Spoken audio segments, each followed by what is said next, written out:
Hi everyone, I'm Emily Sioma, the Business Support Navigator at ProsperUs Detroit, and today I'm joined by Melissa. Hi everyone, I'm Melissa McClary Davis. I'm the founder and owner of Wise Digital Marketing here in the Metro Detroit area. So we're answering questions today. Let's get started. These are going to be interesting. Ooh, okay. In the realm of business and entrepreneurship, what is the significance of women supporting and inspiring each other? Oh my gosh, it's really significant. You know, we have to sort of be like our own little tribe because Mars and Venus, women and men are different. And so when it comes to entrepreneurship, it is a roller coaster of a ride. Emotionally, just understanding how people do business, how you can make decision making, how we're more team collaborative. A lot of women are. And so having women involved in the business and just being able to commiserate with, that we can only, understand, I think it's so important. So just having more women and just being able to talk to them is important. Yeah, I think it's really cool to have a lot of women in the entrepreneur support ecosystem too, because, a lot of us are entrepreneurs ourselves, but having that person on the other side of the work too, being able to support, inspire, and kind of understand what it's like to be a woman in this space is really important. I guess a follow-up question to that is, you are working with a lot of women entrepreneurs and you talked about bringing in coaching into your work. How have you found, or what is the best way you've found to sort of bring that comfort, bring that community or that safeness to your work as a service provider? Well, one of the main things is that I'm like them too. I'm a small business owner. I have questions and I seek funding and I love to get support from those who are around me. So I try to make sure I set that at ease with them. My conversations are really just conversational, and then I really talk to them about just the educational side of what I do and trying to help them just feel relaxed with it. I tell them that I love to service and teach and help them with what they need to do, but I also like to teach it and to make them feel like, okay, you can at least know enough of it where you can make some decisions and feel comfortable that you have some knowledge in it. So I'm definitely going to embark and share all that. There's no hidden secrets when it comes to marketing. There's no special way of doing it. I don't have a special recipe. I'll just kind of lay out what's working today and what could work for them. So. Well, and I remember from our first conversation, you talked about, and correct me on this, you have almost like a community, or is it like a monthly meeting? I remember hearing about that concept and was really intrigued by it. I thought it was something unique that you provide. Yes, I provide what I call it like marketing therapy, because there's so many ways people can market their business. I mean, there's thousands of ways of doing it. And if you just watching a YouTube video, they'll tell you to do this week and this day, and it just gets to be so overwhelming. So I wanted to try to create a community that people can be a part of, and they have a safe space to, if they think they're asking dumb questions. There's no such thing as a dumb question in marketing because it changes all the time. But asking questions, getting help, getting support, from in that space, because things work one day and all of a sudden they just stop working. And so wanting to understand that technology platforms changes. So just give them a spot to be able to feel comfortable asking those questions in a group, of like-minded entrepreneur women marketers. So amazing. Yeah. Thank you for sharing about that. Okay. Who are some of the women entrepreneurs who have motivated and inspired you to keep striving for success? Oh, wow. Let me think for a minute. Women entrepreneurs. I guess it's those that are doing more than just being an entrepreneur. They've established themselves in other businesses. Of course, I love Oprah. So Oprah has been that. She was my gal. But if I think about today, just thinking about some entrepreneurs that are out there. I mean, here locally, there's some great women entrepreneurs that I had the pleasure of meeting and being around. I'll name a few. I'm shouting them out. Dr. Geneva, I adore her. She's motivating, especially a woman entrepreneur who started her journey later in life. And so that kind of helps me, because whenever I feel like I'm tired, I'm like, oh no, you know what? There's other entrepreneurs who are doing it, older than me. I look at those folks who inspire others. I look at like Beyonce. I mean, she's about to launch a new hair care line. And so it's like, oh, look at this. Beyonce, she's got an album coming out. She's launching hair care line. She did her retail. And she is an artist. So if just looking at them and seeing what they do, that's inspirational as well. And just, I look at, especially when it comes to history, I look at some past entrepreneurs. Like this past month, it's Black History Month for me, and so I researched a woman, Dr. Elizabeth, or not Dr. Elizabeth, but Ms. Elizabeth, here in the Detroit area, and she was like one of the first real estate developers. Wow. You know, and this was back in the 1800s, first Black female real estate developers, and I just thought her life was fascinating. So I do get inspired just by that and seeing what's been done in history. So very cool.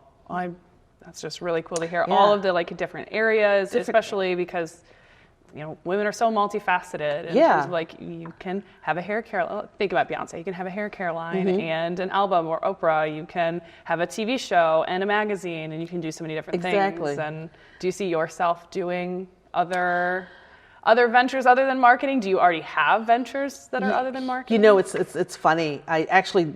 It's technically my son's business, but we have like a t-shirt line. Okay. You know, my son has like a online t-shirt line. We started it, I started it because I just wanted him to do something. He didn't want to cut grass when he was younger. So I said, let's just do this. I love e-commerce. That's been my background. So let's do that. You be the ideal generator, and I'll just set everything up. And so that's what we've been doing for the last 8 years. Amazing. So we've been running this t-shirt business for a while. I was just looking at some stats. And I think we passed like the $60,000 mark. Amazing. Yeah, in 8 years. I mean, and it's been sort of like a little side hustle for him. Now that he's in college, I'm like, hey, take it over. You know, he's like, well, Mom, I'm trying to get my degree. So we'll see. But I do that, and then I also teach. So I teach marketing course. Of course, it's still marketing, but I do teach what I do. So I teach in certification programs. So I do that as well. Amazing. But yeah, I think we are multifaceted, multi-passionate, so I have to kind of like stop myself. I'm like, okay, Melissa, you don't have time for that. You're just going to have to just focus on this for now. So I just try to plan things out and maybe tackle that in 2025, maybe, certain things. I'm trying to learn Spanish. That's on my list. And so I want to take that and how that's going to interact with my with what I do. So yeah, be able to service a lot more people, and especially ProsperUs. We branched out into Southwest Detroit and really put an emphasis on breaking barriers in terms of providing more services in different languages and being able to support entrepreneurs. So that's very exciting to know that in the future you'll be able to service more of our entrepreneurs. Yeah, that's my goal. Beautiful. Okay, we got a couple more questions. What guidance can you give women interested in entrepreneurship?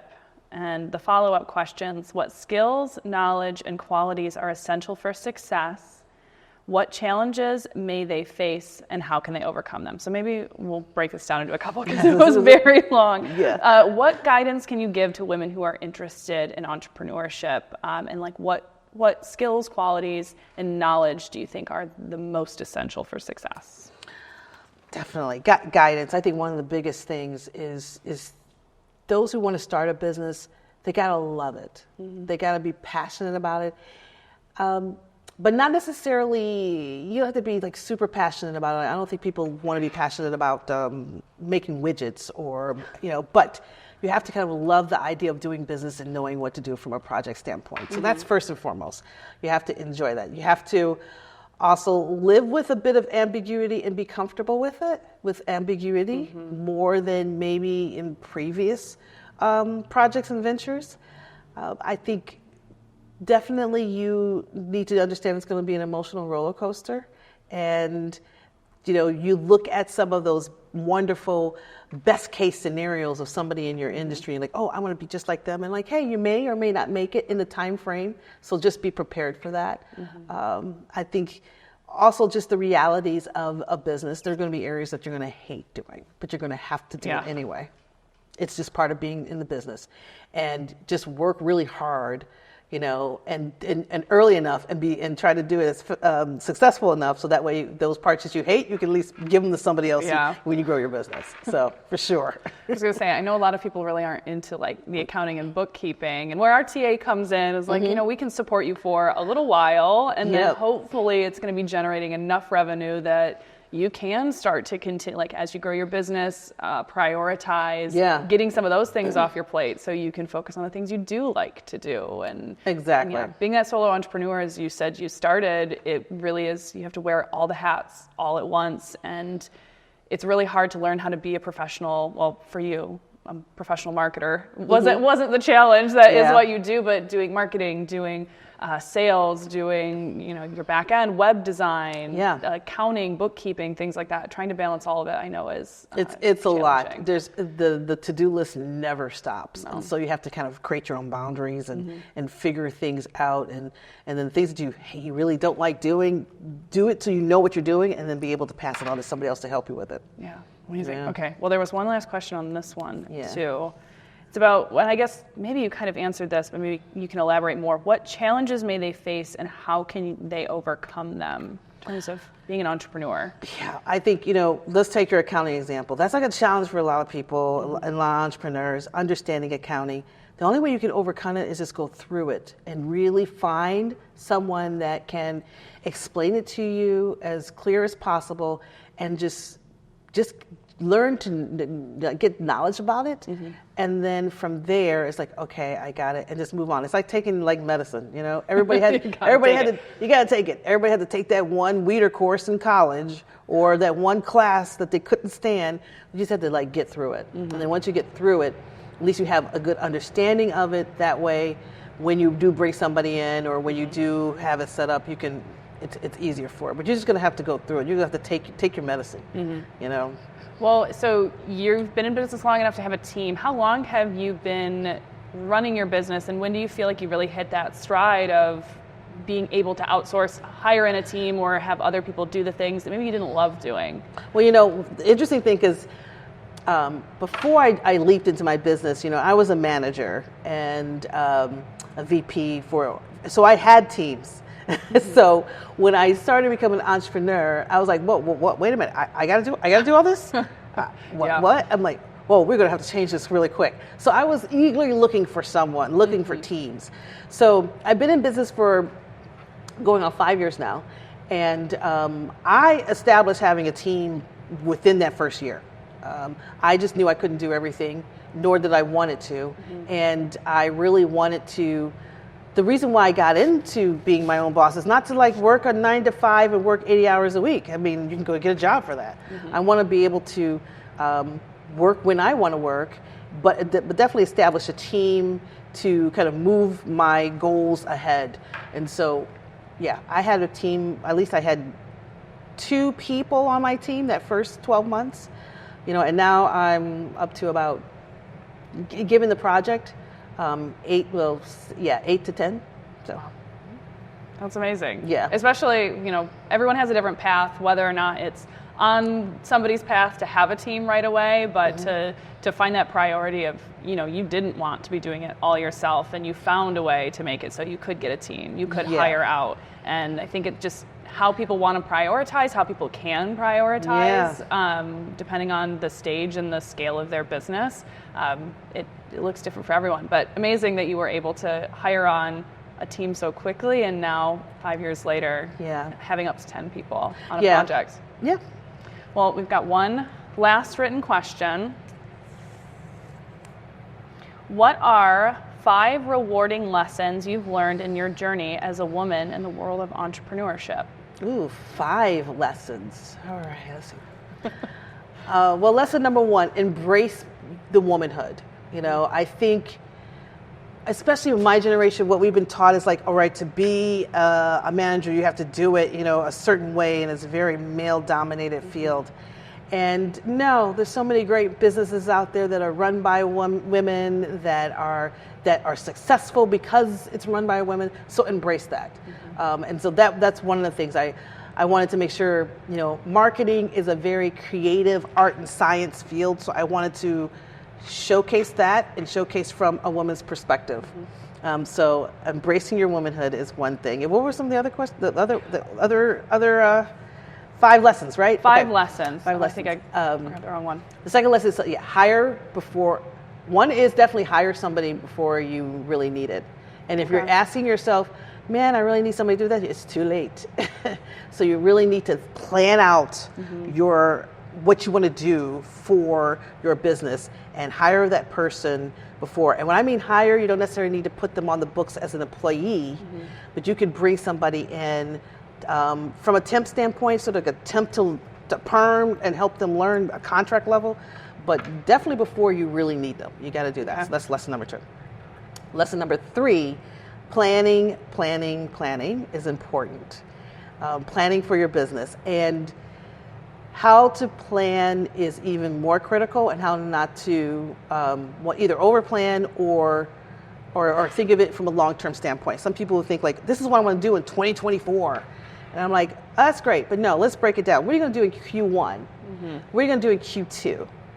Don't get too far out ahead. Now, I know when it comes to looking out, especially when you're looking to grow your business and you're looking at funding, you're going to have to put things on paper and making sure you can kind of plan out 3 years, a little bit to 5 years, but really 5 years is too long. So do short sprints in terms of planning.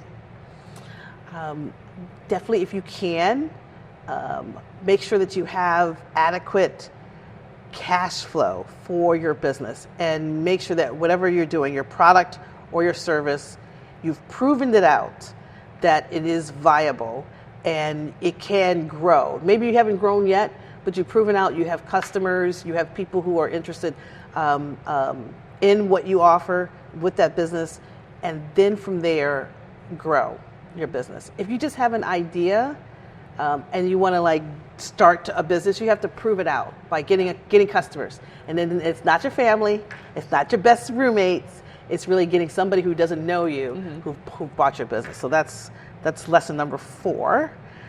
Lesson number 5. I think don't give up is the other lesson. There are going to be days where you're like, oh my gosh, it could be your product failed for some reason. You couldn't get raw materials, or somebody hacked your account or hacked your website, and you just feel like, oh my gosh, I can't take this anymore. Don't give up. Just go to bed. Just sleep on it. If you sleep on it for a night, and just wake up and tackle it the next day, because it is a roller coaster, up and down. You're going to ask yourself, why am I doing it? Can I really do this? Is it even feasible? And just realize all entrepreneurs go through this all the time. Whether you are Beyonce, who has her business, everybody goes through just doubt, and you just have to just remind yourself, don't give up. What do you think has been when you face the doubt, when you hear the doubt in your head, if it's like a bad launch of something, or you're just very, very tired, other than going to sleep on it, what is something you say to yourself, or what is something that you do that helps you push through that doubt, or reminds you that everyone kind of goes through this in their own way?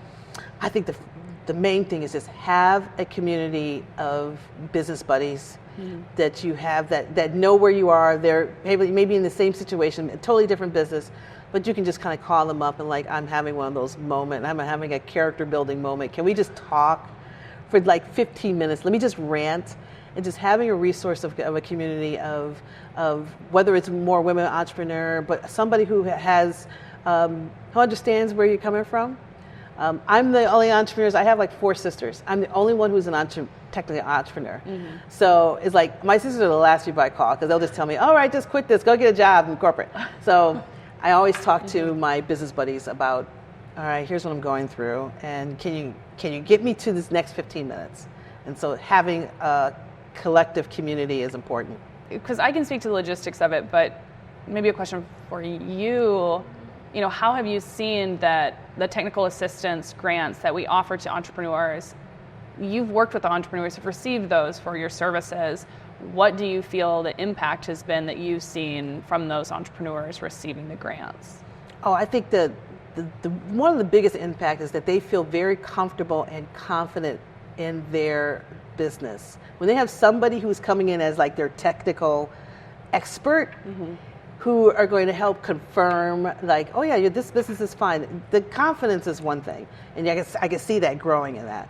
I think just understanding like the marketing rigor and what it takes from a marketing standpoint for the business, they really do appreciate that, and understanding that I am providing them with, this is my experience in marketing after 25 plus years, and what they need to do in their business, and how it can have an impact on it, and how to do it with the funds that they have, and how to make sure that there's a good ROI return on those funds. And so I see that that's important for them, and to have access to it. That's the biggest thing, is the access. Yeah, because for a lot of the entrepreneurs that we service, they're at that stage of their business where they're really stabilizing what they're doing, and hiring in a marketer isn't really in their typical budget, but getting these grant funds it's a way to allow them to access something that, for most entrepreneurs, if they didn't have the funds, it's going to be a couple steps ahead. That is almost back to your point of, hire someone before you're ready for it. This is allowing people to access those services that otherwise, maybe in their cash flow, they don't have it to throw certain money or prioritize money to go towards marketing, but ultimately that's going to come back around and make more sales for their products or their services, or get their name out there faster. Yeah. So. And continue to prove out their business, and that helps with the confidence, but also understand, and I like to provide that foundational, like, here's the marketing, the complete holistic look of marketing that you need to do in your business.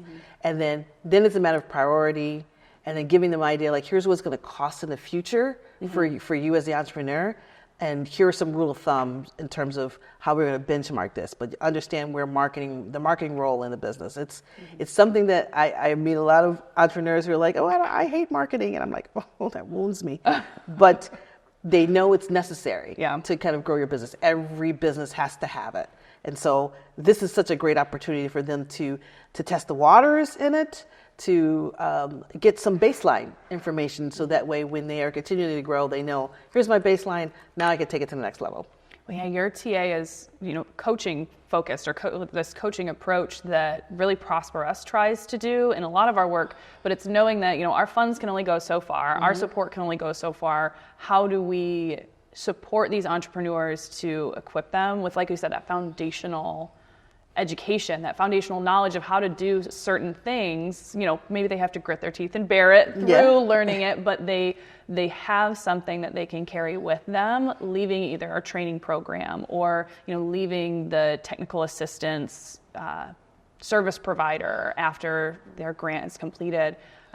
So I really do appreciate that is your angle and your perspective on how to train these entrepreneurs, because our grant funds only go so far, but the education and the knowledge really helps to sustain them until they are at that point where they can continue to invest money. Or maybe I think a lot of people find out once they start working with you that it's like, oh, this is a very worthy investment, and it becomes a priority for them. Yes, exactly. Yeah.